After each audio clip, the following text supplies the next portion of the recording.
franc-maçonnerie, elle a été la victime de spéculations, victime d'un antimaçonnisme exacerbé.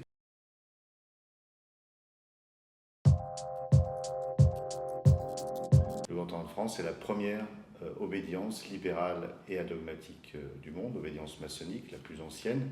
Nos premières loges apparaissent en 1728, ici sur l'île de la Réunion, à la moitié du XVIIIe siècle. Depuis quasiment la naissance de la franc-maçonnerie, elle a été la victime de spéculations, victime d'un antimaçonnisme exacerbé. Vous avez plutôt des forces obscurantistes qui ont voulu stigmatiser, dire ce qu'elle n'était pas. Les francs-maçons sont des hommes et des femmes de bonne volonté qui décident de s'engager dans un ordre initiatique pour simplement travailler sur eux-mêmes, ce qu'on appelle édifier leur propre temple intérieur, c'est-à-dire devenir des hommes et des femmes meilleurs pour travailler ensuite à l'amélioration à la fois de l'homme et de l'humanité.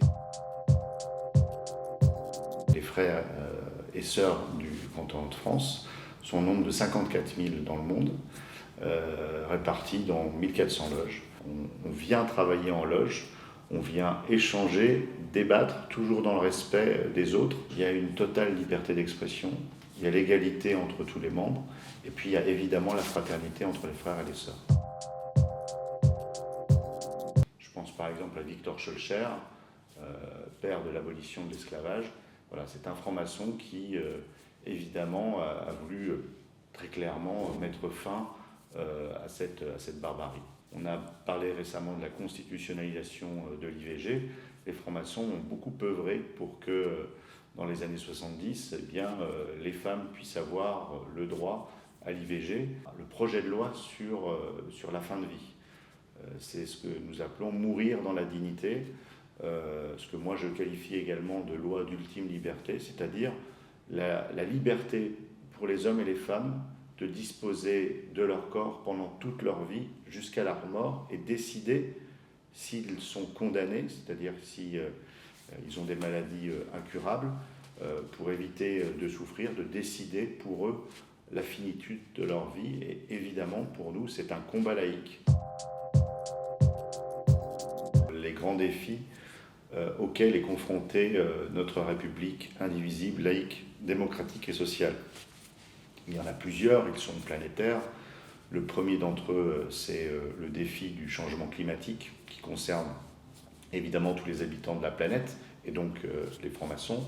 Le deuxième, c'est le défi technologique, l'arrivée très forte de l'intelligence artificielle, couplée aux nanotechnologies, ce qu'on appelle la 4e révolution industrielle, pour résumer. Le troisième des défis, c'est le retour et la montée des intégrismes religieux, au premier rang desquels l'islamisme, mais pas seulement. Le quatrième des défis, c'est l'affaissement démocratique. On se rend compte qu'il y a une montée des régimes illibéraux dans le monde, et donc il faut prendre garde que, évidemment, cet affaissement démocratique ne vienne pas non plus percuter notre République. Et donc, face à cela, dans ce monde en convulsion, eh bien, la République indivisible, laïque, démocratique et sociale est elle-même affaiblie. Et donc, les francs-maçons ont un rôle à jouer. Le premier des rôles, c'est d'abord de réfléchir, d'échanger, d'être force de proposition, d'investir le débat public, de montrer que sur toutes ces questions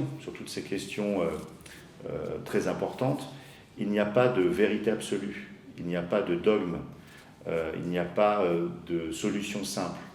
Nous sommes en franc-maçonnerie dans une pédagogie du doute et du questionnement.